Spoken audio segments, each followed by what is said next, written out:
So I just wanted to make a short video of I'm wiring in these lights, just one-way switches. But this is the problems I run into. I have two switches. They're not wired yet. They're dead. The line hasn't been wired yet. But does this one control the cabinets or the lights on the ceiling, or does this one control the cabinets or the lights on the ceiling? You know, when you're picking, because that one controls this light here, and it's on its own switch. It's solo. These are going to be two switches together. And what do you do? How do you pick? Does it go cabinet light, ceiling light? So this one would be, because it's lower, the cabinet light, and this one would be higher, so it would be the ceiling light. I mean, does it really matter? So when you're wiring in stuff, it's always the, what do you do? I don't know. But these are all wired in now. And that's live. That's live. This is going to be easy, except for what do you do? I don't know. Here. Ooh. Wire cutters. Well, I'm going to redo this video.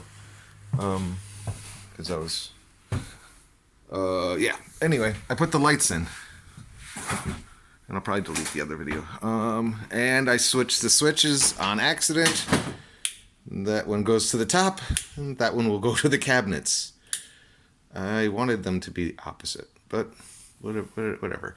So there's power here, it's live. And there's power here, it's live. Power here, it's on this switch for cabinet lights. And then there's just power there. A switch there that controls the fan, and power there for my toaster or something, I don't know yet, and power there for the fridge. But we're all on switches now, so yay! Took about an hour to wire it in. I mean, I already had it wired, just had to tie in all the wires. But it's about 11, maybe 2 hours. I've been here since 9ish. All right, I'm done. I'm going to the cabinet store to look at buying the cabinets today, because I'm going to start putting in the walls tomorrow, maybe, or the next day. I don't know. Bye bye. Oh yeah, I have to do it again. I love pizza. It's yummy.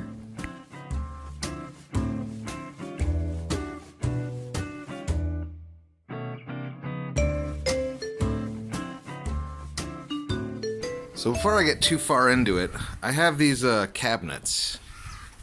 They're old book stands from our old classroom. And I found out that it's going to cost about a little over $3,000 to have cabinets in our kitchen. So kitchen cabinets and countertops. I was looking at about $3,000, a little over $3,000. So I'm thinking, just a thought, I'm going to cut these apart. I have two. One's going to be the upper cabinets. One's going to be the lower cabinets. Cut these apart. I'm taking off the cork backing to get these screws. Once I get these screws out, I can take this back off. I'm going to cut this. See how that one's taller? I'm going to cut this one the same height as this one, so they're even. And I have to do it to the front also. There's 3 different sizes on the front. And before I do that, I'll show you. I mean, I'll show you before I do it. But yeah, so cut that flush, cut the other one flush, take this backing off, use another piece of scrap that I have and put it on as the new backing when I'm done with it. But I'm gonna keep this will be where it's hard to imagine. I have a drawing, I can show you the drawing.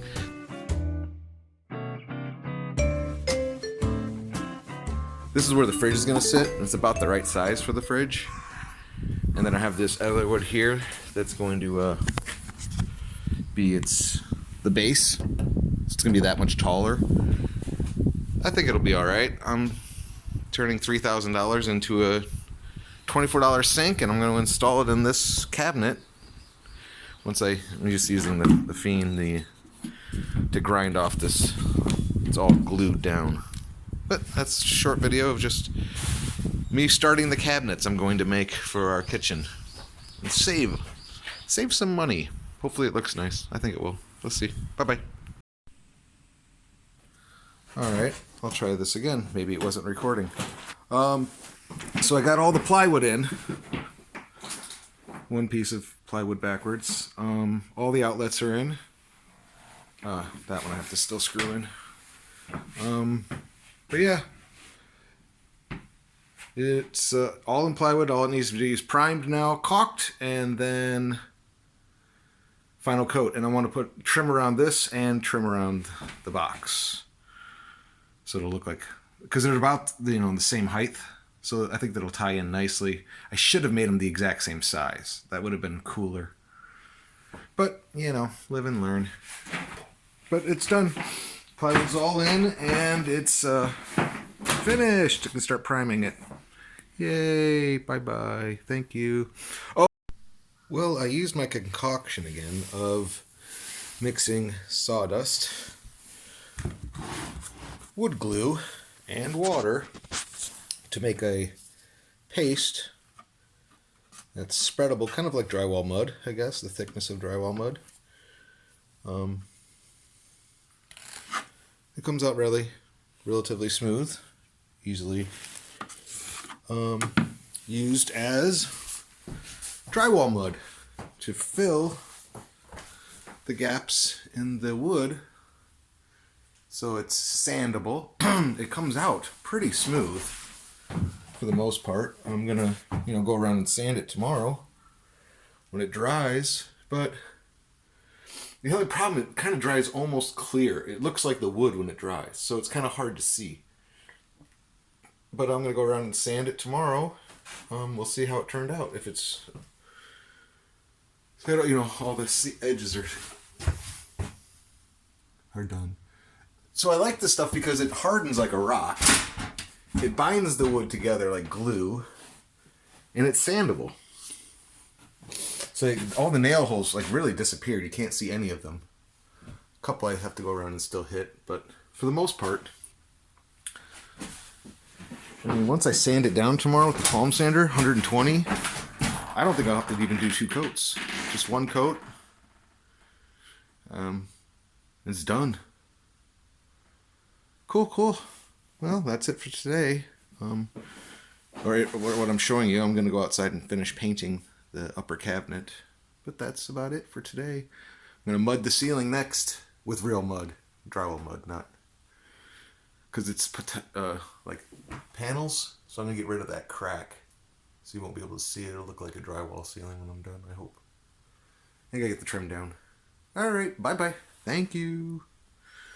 Wow, a nice caulk gun. Well, today I don't have the time to keep doing very much, but I got the wood sanded down. All the edges came out pretty nice. I mean, they're flush and flat, with a little bit of sanding. They came out nice, real nice. Only one area right there had to be, see the light color, that had to be refilled. It was a little bit, I was sanding, and finally it broke through. So I stopped sanding and decided to fill that area. But everything else came out really nice. This stuff is just like Bondo, mixing the wood glue with sawdust. With like a car Bondo, this is Bondo for wood. It's hard as a rock, and it really binds the wood together. But I have to go. Sean's graduating. He's graduating 2nd year of kindergarten. So, I got this sanded down. Then I got the backing for the upper cabinet. I got this sanded. It now has 3 coats. I'm probably going to put a 4th coat on it once it's installed. And I got... it's cold today. And I got this sanded.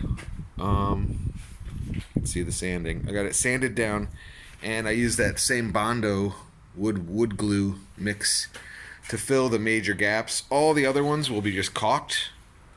This stuff is impossible to sand. So I just got the major screw holes and some of the unevenness because it's sandable. And that's it. It's done.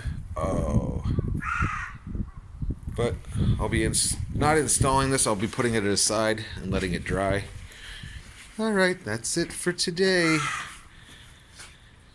This gets probably one more coat, and then when I install the backing, another coat. So this will have 4 coats. This will have that'll have 5 coats, because again it was stained, so I had to cover the stain. So this will get 5 coats. I gotta let this last coat dry, and then this will get one more coat. It'll be 4 coats, and that'll be done after I install it on the back of that. And I have another piece of plywood. So there's the wood I'm going to build the lower cabinets. There's one upstairs too. And then there's the backing for the lower cabinets. So that's it. Bye-bye. Nice picture of the van. Well, it's another beautiful day. There was the date and the time. I got the first coat on the backing of the upper cabinets. Of course, the bugs love that white paint. They just kind of land on it right away. But I got the kitchen primed in primer. I don't know if I'm going to keep it this color or not. I kind of like it, but I got the cabinet. I got the backing put on this one, and it's all caulked in. It just has to dry and get a final coat, maybe 2 coats. And I got to cut a vent hole for this upper vent. I'm going to build like a little vent thing, because I'm going to be putting yeah, I like it. I mean, it's like a light yellow, light white, bone white. I'm putting like a tunnel for the vent, and I got to build some kind of hood or make a hood. I don't know yet. But that's it. It's got a 1 coat of primer, and I'll let it sit and dry for a few days. Same with, well, it's been a few days. But that's going to go in white, I believe. And that's going to be bright white. The window's going to be white, and then I might go with this bone white for everything else. Maybe. I don't know yet. But it seems really, or almost seamless. You really can't see where the wood joins another piece of wood. I mean, there is a joint there. You get close enough, I guess you can see it. But once it gets sanded and 1 more coat of primer and then 2 coats of paint, I think it'll look nice. Alright, well, that's done for today. Another 4 hours. So a beautiful picture of a pile of mess I still need to clean. Well, I got the ceiling painted. I also went upstairs and into the attic and insulated this back wall here so that the outlets, because they could feel the wind coming through the outlets. But I got it all primed and painted. I'm gonna let it dry overnight, and tomorrow I'll get rid of the lines by putting a coat of mud on it. I'm also gonna take the doorbell down and paint it. And I also sanded this down. I put a caulk on it, but the caulk never hardened. So I took the caulk off by sanding it off. And I have to repaint this again. And I do want to put doors on it. So it's gonna be my upper cabinet. I'm gonna repaint the area around where I'm gonna hang it, and then hang it. And then I think I'm done. Done for today anyway. Yay! Oh, and I also found out that this bathroom is totally built in. There's about half a foot around the entire thing, about the size of that window's edge, for just dead airspace, and it's not insulated, so I'll have to insulate it.